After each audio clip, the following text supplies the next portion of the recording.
नमस्कार. सोपी रेसिपीमध्ये तुम्हा सर्वांचं खूप खूप मनापासून स्वागत आहे.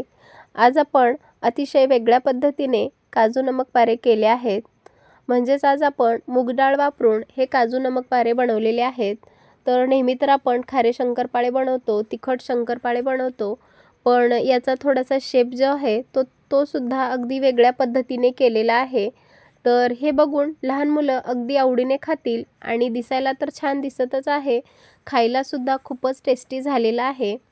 तुम्ही सुद्धा असे काजू नमक पारे एक वेळेस नक्की बनवा आणि माझी रेसिपी जर तुम्हाला आवडली असेल तर माझ्या चॅनलला प्लीज लाईक आणि सबस्क्राईब करा. बघा हे काजू नमक पारे किती खुसखुशीत झाले आहेत आणि याला किती सारे लेअरसुद्धा पडलेले आहेत. दिसायला खूपच छान आणि बनवायला एकदमच सोपे. चला तर मग वेळ न घालवता रेसिपीला सुरुवात करूया.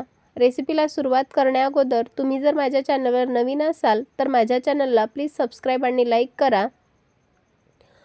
आता बघा इथे मी आपण जी पॉलिश केलेली मूगडाळ असते ती एक वाटी भरून घेतली आहे. तर ही जी मूगडाळ आहे ती 2 ते 3 पाण्याने स्वच्छ धुवून 1-2 तासासाठी पाण्यामध्ये भिजत ठेवली होती. आता या डाळीतील पाणी पूर्ण काढून घ्यायचं आहे. आता बघा इथे मी तुम्हाला डाळ दाखवते. ही डाळ बघा किती छान अशी भिजली आहे. म्हणजे एका डाळीचे मस्त असे 2 तुकडे होत आहेत. आपली डाळ आता छान अशी भिजली आहे.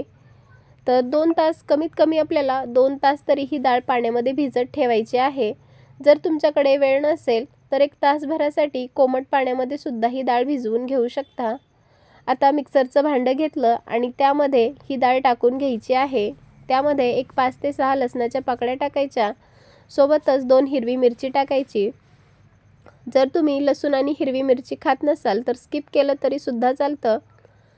आता यामध्ये पाण्याचा वापर न करता याची एकदम अगदी बारीक अशी पेस्ट करून घ्यायची आहे. लागलंच तर अगदी 2 ते 3 चमचे पाणी टाकून याची पेस्ट करून घ्यायची. कारण मूगडाळीमध्ये भरपूर प्रमाणामध्ये पाणी शोषून घेतलेलं असतं, त्यामुळे अजिबात पाण्याचा वापर करायचा नाही. लागलं तर अगदी 2 ते 3 चमचे पाणी घेऊन अगदी बारीक अशी पेस्ट करून घ्यायची. आता बघा ही वाटलेली पेस्ट आपण एका दुसऱ्या मोठ्या पातेल्यामध्ये काढून घेऊयात. आता यामध्ये आपण 1 चमचा ओवा टाकून घेऊयात. ओवा थोडा हातावरती क्रश करून घेऊयात. ओव्यामुळे आपल्या या काजू नमक पारेला खूप छान अशी टेस्ट येते. अर्धा चमचा हळदी पावडर टाकायची. 1 चमचा चाट मसाला टाकायचा. यामुळे आपल्या काजू नमक पारेला खूप छान अशी टेस्ट येते. 1 चमचा धनेपूड टाकायची. अर्धा चमचा लाल तिखट. तर इथे आपण हिरवी मिरची सुद्धा वापरली होती, तर लाल तिखट जे आहे ते स्किप सुद्धा करू शकता. चवीनुसार मीठ टाकून घ्यायचं. अर्धा चमचा मिरेपूड टाकायची. 1 चमचा पांढरे तीळ टाकून घ्यायचे. जर तुमच्याकडे काळे तीळ असतील किंवा कलोंजी असेल तर ती सुद्धा तुम्ही यामध्ये ॲड करू शकता. आता 1 मोठा चमचा रिफाइंड तेल टाकून घ्यायचं. म्हणजे आपण जे भाजीसाठी रोज तेल वापरतो ते तेल टाकून घ्यायचं आणि हे सर्व सुके मसाले या मूगडाळीमध्ये आपण चांगल्या प्रकारे मिक्स करून घेऊयात. आता जर तुम्हाला इथे हे मसाले ॲड करायचे नसतील तर फक्त तुम्ही ओवा, जिरे, चवीपुरतं मीठ टाकून चांगलं मिक्स करून घेऊ शकता. पण इथे आपण सर्व मसाले टाकून अगदी चटपटीत अशी ही मूगडाळ नमक पारे बनवून घेणार आहेत. आता मसाले आपण चांगल्या प्रकारे मिक्स करून घेतले. इथे मी 1 वाटी मैदा घेतला आहे. आता जेवढं या डाळीमध्ये पीठ बसेल ना तेवढंच पीठ टाकत आपल्याला पिठाचा एक गोळा करून घ्यायचा आहे. इथे मी 1 वाटी भरून पीठ यामध्ये टाकून घेतलं आणि मूगडाळीमध्ये आता हे पीठ आपण चांगल्या प्रकारे मिक्स करून घेऊयात. अजिबात आपल्याला पाण्याचा वापर करायचा नाही. त्यामुळे जेवढं डाळीमध्ये पीठ बसेल ना तेवढंच पीठ आपल्याला यामध्ये टाकून पिठाचा घट्ट असा गोळा मळून तयार करायचा आहे. आता जर तुम्हाला यापेक्षा जास्त जरी पीठ लागलं तर तुम्ही थोडंसं पीठ घेऊ शकता. आता मला थोडंसं हे पीठ जे आहे ते पातळ झालं आहे, त्यामुळे अजून थोडंसं पीठ घेऊन मी पिठाचा एक गोळा मळून तयार करते. तर पाणी अजिबात वापरायचं नाही. यामुळे मूगडाळीचं फ्लेवर या पिठामध्ये चांगल्या प्रकारे उतरतं. आता बघा पिठाचा आपण अगदी घट्ट असा गोळा मळून तयार केलेला आहे. तर परत हे मी हाताने छान असं मऊ करून घेते. आणि आता यावर आपण एक झाकण ठेवूयात आणि कमीत कमी एक 15 ते 20 मिनिट छान असं रेस्ट होऊ देऊयात। आता लगेच आपण पुढची तयारी करूयात, म्हणजेच आपण इथे साठा बनवून घेणार आहेत। इथे मी एक 3 चमचे मैदा घेतलेला आहे आणि त्यामध्ये एक मोठा चमचा तेल टाकून घेते। तेलाच्या ऐवजी तुम्ही इथे साजूक तुपाचा किंवा वनस्पती तुपाचा सुद्धा वापर करू शकता। आता चमच्याने चांगला हा साठा जो आहे तो चांगल्या प्रकारे मिक्स करून घेऊयात। आज आपण इथे मैदा वापरून हे नमकपारे केले आहेत। तुम्ही हवं तर फक्त गव्हाच्या पिठाचे सुद्धा नमकपारे बनवू शकता। आता बघा इथे आपला साठा सुद्धा बनवून तयार आहे। अगदी क्रीमी असं टेक्स्चर आलेलं आहे। आता लगेच आपण आपलं पीठ पाहूयात, तर पीठ सुद्धा आता छान असं रेस्ट झालं आहे। तर बघू शकता तुम्ही पीठ परत मी हाताने थोडंसं मऊ करून घेते। याच्या आपल्याला पोळ्या लाटून घ्यायच्या आहेत। तर पीठ हाताने छान असं मऊ करून घेते आणि अगदी आपण जसे चपातीला उंडा बनवतो तसा उंडा करून घ्यायचा। आता पीठ आपण ज्या प्रकारे पुरीसाठी मळतो ना, अगदी घट्ट तसंच पीठ मळायचं आहे। आता चपातीच्या आकाराचा एक गोल उंडा बनवून घेतला आणि आता लगेच आपण याची चपाती लाटून घेऊयात। आता चपाती लाटण्यासाठी अगदी थोडंसं कोरडं पिठाचा वापर केला आणि याची आपल्याला आता चपाती लाटून घ्यायची आहे। तर चपाती लाटत असताना आपल्याला अगदी पातळ अशी चपाती लाटून घ्यायची आहे, कारण आपण एकावर एक अशा 3 चपाती ठेवणार आहेत।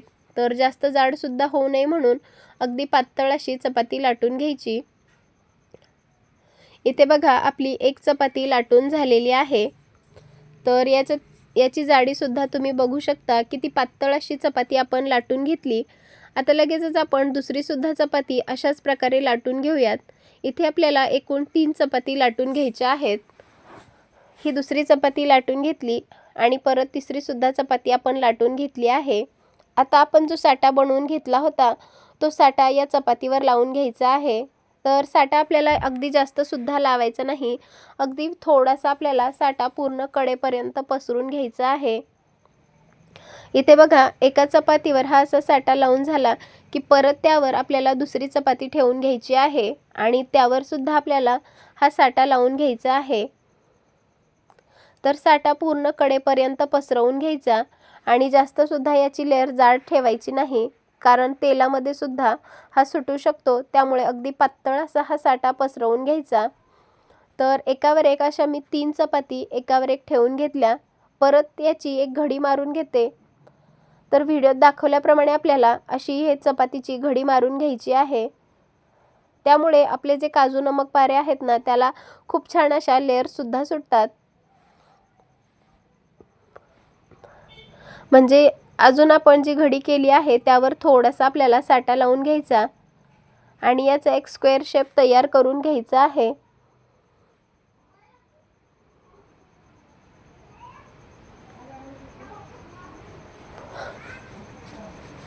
इथे बघा आपण अगदी स्क्वेअर शेप तयार केला आहे आणि परत व्यवस्थित प्रेस करून घेऊयात आणि अजून आपण बेलण्याने हे थोडंसं लाटून घेऊयात। त्यामुळे याची जाडी सुद्धा कमी होईल आणि लेयर सुद्धा खूप छान अशा पडतील। आता अगदी हलक्या हाताने हे आपण लाटून घेऊयात। इथे बघा आपण ही चपाती लाटून घेतली।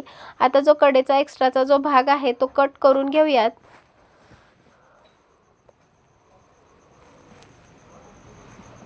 आणि आता आपण याचे काजू आकारामध्ये कट करून घेणार आहेत। तर बघा हे जे झाकण आहे ते बिस्लरीच्या बॉटलचं आहे। तर असं जे झाकण असतं ते प्रत्येकाच्याच घरामध्ये असतं। तर आपण याला काजूचा शेप देणार आहेत। तुम्ही हवं त्या शेपमध्ये कट करू शकता, पण आपण नेहमी शंकरपाळीचा तर आकार नेहमीच देतो, पण एखाद्या वेळेस असा सुद्धा शेप नक्की करून बघा। बनवायला सुद्धा पटकन होतं आणि अगदी लहान मुले सुद्धा बनवतील इतकी सोपी पद्धत आहे। किंवा जर तुमच्याकडे औषधाच्या बाटलीचं झाकण असेल तर त्याने सुद्धा तुम्ही असा शेप देऊ शकता। बघा आपले काजू किती मस्त होत आहेत। इथे मी असे काजू सर्व बनवून घेते। तर बघा याला लेयर सुद्धा खूप छान अशा सुटलेल्या आहेत आणि बाकीचे सुद्धा आपण अशाच प्रकारे हे काजू बनवून घेऊयात। इथे एका चपातीचे आपले असे हे काजू नमक पारे बनवून तयार आहेत। आता लगेच हे आपण तळून घेऊयात। गॅसवरती मी कढईमध्ये तेल गरम करण्यासाठी ठेवलं आहे. आता तळत असताना सगळ्यात महत्त्वाची टिप्स म्हणजे तेलसुद्धा आपल्याला अगदी कडकडीत गरम करायचं नाही. मध्यम आचेवर हे तेल तापवून घ्यायचं आहे. तर मध्यम आचेवर हे काजू जे आहे ते आपण छान असे तळून घेऊयात. हाय फ्लेमवर आपल्याला अजिबात हे काजू तळायचे नाहीत. जर तुम्ही हाय फ्लेमवर हे काजू तळलात तर जे आपले, कारण यावर आपण 3 अशा लेयर्स दिलेल्या आहेत, तर ते मध्ये तसेच कच्चे राहतील. त्यामुळे अगदी मध्यम आचेवर हे तळून घ्यायचे. दोन्ही बाजूने अगदी गोल्डन रंग येईपर्यंत तळून घेऊयात. सारखं आपल्याला त्याला हलवत राहायचं आहे आणि गोल्डन रंगावर तळून घेऊयात. इथे बघा, आपले हे काजू जे आहे ते अगदी गोल्डन रंग आलेला आहे. आता हे काजू आपण झाऱ्यामध्ये काढून घेऊयात आणि तेल जे आहे ते पूर्णपणे निपटून घेऊयात. आता इथे आपण ही एक बॅच अशी तळून घेतली. तर अशाच प्रकारे बाकीचे जे सुद्धा राहिलेले आपले आहेत चपाती, ती अशाच प्रकारे हे काजू बनवून तळून घेऊयात. दिसायला तर खूपच मस्त दिसत आहेत आणि रंगसुद्धा खूपच छान असा आलेला आहे. तर बाकीचे सुद्धा अशाच प्रकारे तळून घेते. इथे बघा, आपले सर्व काजू नमक पारे तळून तयार झालेले आहेत. तर तुम्ही बघू शकता याला किती छान अशा लेयर्स पडलेल्या आहेत आणि याचा शेपसुद्धा खूपच छान असा आलेला आहे. अगदी लहान मुलेसुद्धा पटकन बनवतील इतकी आपली सोपी रेसिपी आहे. तर तुम्हीसुद्धा एक वेळेस असे हे काजू नमक पारे नक्की बनवून बघा आणि माझी रेसिपी कशी वाटली मला नक्की कमेंट करून सांगा. व्हिडिओ जर आवडला असेल तर जास्तीत जास्त लोकांपर्यंत शेअर करा. चला तर मग पुन्हा भेटूयात अशाच एका खमंग रेसिपीसोबत. तोपर्यंत धन्यवाद आणि मस्त रहा, स्वस्त रहा आणि सगळ्यात महत्त्वाचं चांगलं चांगलं खात रहा. तर पुन्हा एकदा सर्वांना एक निवेदन आहे, जर तुम्हाला खरंच माझ्या रेसिपी आवडत असतील तर माझ्या चॅनलला प्लीज सबस्क्राईब आणि लाईक करा. धन्यवाद.